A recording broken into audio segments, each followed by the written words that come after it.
డబ్బు, అనారోగ్యం, ఉద్యోగం, వ్యాపారం అప్పులతో బాధపడుతున్నారా? వెంటనే జేకేఆర్ గురువు గారికి కాల్ చేసి అపాయింట్మెంట్ తీసుకోండి. హలో, నమస్తే, వెల్కమ్ టు సుమన్ టీవీ. ప్రస్తుతం మనతో పాటు స్టూడియోలో రామ్ మెట్టు గారు ఉన్నారు. వీరితో ఈరోజు కొన్ని విషయాల గురించి మనం చర్చిద్దాం. హలో అండి, రామ్ గారు నమస్తే. నమస్తే అండి.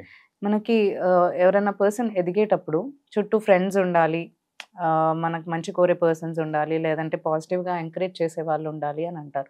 సో వాళ్ళందరూ ఉంటారు కామన్గా, మన ఫ్యామిలీ మెంబర్స్ కానీ ఫ్రెండ్స్ కానీ మనం మంచి కోరే వాళ్ళు ఆబ్వియస్లీ మనల్ని పాజిటివ్గా ఎంకరేజ్ చేస్తూ ఉంటారు. But at the same time మన చుట్టుపక్కల శత్రువులు కూడా ఉంటారు, ఎనిమీస్. మనం ఎదుగుతూ ఉంటే చూడలేని వాళ్ళు, మనము ఏదైనా మంచి స్టెప్ తీసుకుంటుంటే కిందకి లాగాలి అనుకునే వాళ్ళు, అండ్ మనము ఒకవేళ ఆ నెగిటివిటీని ఓవర్కమ్ చేసి ఏదైనా పాజిటివ్గా వెళ్తుంటే కూడా మనల్ని నెగిటివ్ మాటలని మనల్ని కిందకి లాగడానికి చూస్తుంటారు. దీన్ని మనం ఓవర్కమ్ చేసి ఎలా మనం ముందుకు వెళ్ళాలి అని అంటారు? యాక్చువల్లీ మీరు ఇందాక అన్నట్టు ఫ్రెండ్స్ చాలా ఇంపార్టెంట్ అండి లైఫ్లో. కరెక్ట్. కానీ శత్రువులు ఇంకా ఇంపార్టెంట్ చెప్పాలంటే. సో ఇది ఎందుకు అంటున్నానంటే, శత్రువులు ఎందుకు మనకి ఇంపార్టెంట్ అంటున్నానంటే, ఫస్ట్ ఆఫ్ ఆల్ మనలో ఉన్న నెగటివ్ క్వాలిటీస్ని ఏలెత్తి చూపేది మన శత్రువులు. రైట్. మన కాన్స్టాంట్గా అరే ఇంద్రా నువ్వు ఇట్లా, సో ఇట్లా ఏంటంటే బేసిక్గా నెగటివ్ టాక్ కానివ్వండి, మీలో ఉన్న నెగటివ్, ప్రతి పర్సన్ కి పాజిటివ్ నెగటివ్స్ ఉంటాయి. మన ఫ్రెండ్ అనుకోండి, ఒక నెగటివ్ మన గురించి ఫస్ట్ ఆఫ్ ఆల్ నెగటివ్స్ వాళ్ళకి నెగటివ్స్ లా కనపడకపోవచ్చు ఫ్రెండ్స్ కి అయితే, ఎందుకంటే ఎప్పుడైనా పాజిటివ్ గా ఎంకరేజ్ చేయాలని చూస్తూ ఉంటారు. ప్లస్ ఏంటంటే వాళ్ళ వ్యూ పాయింట్ కూడా అలాగే ఉంటుంది. మన ఫ్రెండ్ కదా అనే పాయింట్ లో మనం ఏదైనా మిస్టేక్ చేసినా కూడా వాళ్ళు దాన్ని చూసే దృష్టి కూడా ఎలా ఉంటుందంటే పాజిటివ్ గానే ఉంటది. కాబట్టి మన నెగటివ్స్ మనకి ఫ్రెండ్స్ దగ్గర నుంచి ఎక్కువ రావు.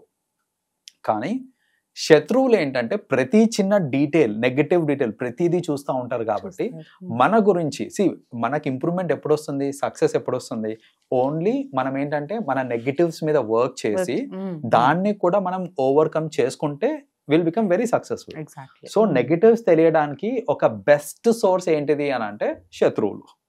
సో వాళ్ళు మన దగ్గరే ఉన్నారనుకోండి, శత్రువులు మన దగ్గరే ఉన్నారనుకోండి, వాళ్ళు ఖచ్చితంగా వాళ్ళు చెప్తూ ఉంటారు మనం ఇంకా మంచిగా బాగుపడినట్ట. ఆబ్వియస్లీ, ఎందుకంటే వాళ్ళ త్రూ మనకి ఎన్నో తెలుస్తుంటాయి.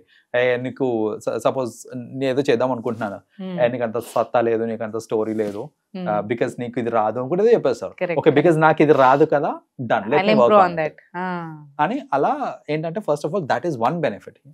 రెండో బెనిఫిట్ ఏంటంటే, మనతో పాటు మన శత్రువులు ఎప్పుడైతే ఉంటారో వాళ్ళ సూటిపోటి మాటలు, లేకపోతే వాళ్ళు మనల్ని ఎట్లాగైతే కించపరుస్తూ ఉంటారో, ఎట్లాగైతే డిమోటివేట్ చేస్తూ ఉంటారో మనల్ని, ఇదంతా చాలా ఇంపార్టెంట్ యాక్చువల్గా. ఎందుకంటే ఒక person mentally strong, physically strong అవడానికి మీరు ఎక్సర్సైజ్ చేస్తారు, అంతా బాగానే ఉంది. బట్ మెంటలీ మీరు స్ట్రాంగ్ అవ్వాలి అని అంటే ఇలాంటివి ఎక్స్పీరియన్స్ చేయాలి. ఎందుకంటే నేను ఇలాంటివి ఎక్స్పీరియన్స్ చేయకుండా నేను నా లైఫ్లో ముందుకు వెళుతూ సడన్గా లైఫ్లో ఖచ్చితంగా ఏమవుతుంది అని అంటే ఒక పాయింట్ ఆఫ్ టైం తర్వాత పీపుల్ విల్ స్టార్ట్ జడ్జింగ్ అస్. మనల్ని ఎన్నో మీరు ఏమన్నా చేయండి, దాని మీద నెగటివ్ కమెంట్స్ వస్తుంటాయి.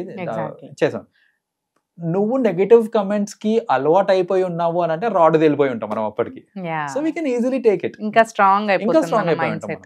సో అదే అలవాటు లేదనుకోండి, అప్పుడు ఏమవుతుందని అంటే యూ కాంట్ టేక్ ఇట్ అనమాట. ఫర్ ఎగ్జాంపుల్ ఇప్పుడు మన సోషల్ మీడియాలో చూసుకోండి, కొందరు ఏంటంటే సోషల్ మీడియా ఇన్ఫ్లుయెన్సర్స్ వాళ్ళ కంటెంట్ని వాళ్ళు పెట్టినప్పుడు ఇనీషియల్ డేస్లో నెగటివ్ కమెంట్స్ రాగానే వాళ్ళకి టెన్షన్ స్టార్ట్ అవుతూ ఉంటుంది. ఏంది నెగటివ్ కమెంట్స్ వస్తున్నాయి, లేకపోతే ఎందుకు మరీ అంత పచ్చిగా తిడుతున్నారు నన్ను, రైట్, నేను చేసింది అంత తప్ప. కొందరు ఏడుస్తారు, కొందరు ఎందుకు వచ్చిన లొల్లి అనేసి అసలు సోషల్ మీడియానే ఆపేస్తుంటారు వాళ్ళు. బట్ ఈవెన్చువల్లీ ఏమవుతుంది అని అంటే you'll get use to it. You'll get used to it and then that makes you stronger. You're getting used to it అంటే బేసిక్లీ మీరు ఇంకా స్ట్రాంగ్ అయ్యారు అన్నట్టు లెక్క అక్కడ. సో ఎంత దారుణంగా ఎవరన్నా మన కమెంట్ వేసినా కూడా మనం దాన్ని తీసుకోగలుగుతున్నాము అని అంటే మెంటలీ మనం ఇంకా స్ట్రాంగ్ అయినట్టు లెక్క అక్కడ. సో సేమ్ థింగ్ ఏంటంటే మన శత్రువులు మన దగ్గర ఉన్నప్పుడు ఇలాంటి కమెంట్స్, నెగిటివ్ కమెంట్స్ కానివ్వండి, ఇలా నెగిటివ్ ఫీడ్బ్యాక్ అనేది కన్సిస్టెంట్గా వచ్చినప్పుడు ఫ్యూచర్లో మనం ఎదిగే టైంలో ఎన్నో నెగిటివ్ కమెంట్స్ ఎదుర్కోవాల్సి వస్తుంది మనము, రైట్? కరెక్ట్. సో ఇలాంటి కేసెస్లో అంటే మనము ముందుకెళ్ళే పక్షంలో ఈ వచ్చే నెగిటివిటీ ఏదైతే ఉందో దాన్ని మీరు స్ట్రాంగ్గా తీసుకుంటున్నారు అని అంటే కనుక which means nobody is able to distract you. Me focus is on your goal. A negativity కూడా మిమ్మల్ని డిస్ట్రాక్ట్ చేసేంత స్కోప్ ఉండదు అక్కడ. సో అది అవ్వాలంటే కూడా మన శత్రువులు మన దగ్గర ఉండాలి. మూడోది ఏంటిది అని అంటే శత్రువులతో మనతో పాటు ఉన్నారు అని అంటే బేసిక్గా మనకు వచ్చే ఇంకొక అడ్వాంటేజ్ ఏంటిది అని అంటే we will know about their plan of actions కూడా. అంటే జనరల్గా ఏంటంటే మన శత్రువులు మనతో పాటే ఉన్నప్పుడు అసలు వాళ్ళు కూడా ఏం చేయడానికి ట్రై చేస్తున్నారు, వాళ్ళు ఏం చేస్తున్నారు అనేది కూడా మనకి ఈజీగా అర్థమవుతుంది. సో ఇప్పుడు ఫర్ ఎగ్జాంపుల్ నాకు ఒక పర్సన్ నచ్చలేదు, ఇప్పుడు ఆ పర్సన్ దూరం పెట్టేశాను అనుకోండి, అసలు వాడి ఇంటెన్షన్స్ ఏమున్నాయి, వాడు ఫ్యూచర్లో ఏం చేద్దాం అనుకుంటున్నాడు అనేది మనకు అర్థం కాదు. అదే నాకు ఆ పర్సన్ నచ్చడు కానీ స్టిల్ నా దగ్గర పెట్టుకుంటున్నాను అనుకోండి, వాడి ఇంటెన్షన్స్ ఏంటి, వాడు ఫ్యూచర్లో ఏం చేద్దాం అనుకుంటాడు, అది నాకు ఏమైనా ఇంపాక్ట్ పడుతుందా అనేది ఇంకా ఈజీగా తెలుసుకోవచ్చు మనము. So that is another way ఏంటంటే ఈ శత్రువులు మనతో పాటు ఉన్నారనంటే వాళ్ళ ప్లాన్ ఆఫ్ యాక్షన్ ఏంటిది అనేది కూడా ఈజీగా మనకు అర్థమైపోతుంది. సో ఇవి మేజర్ బెనిఫిట్స్ యాక్చువల్గా.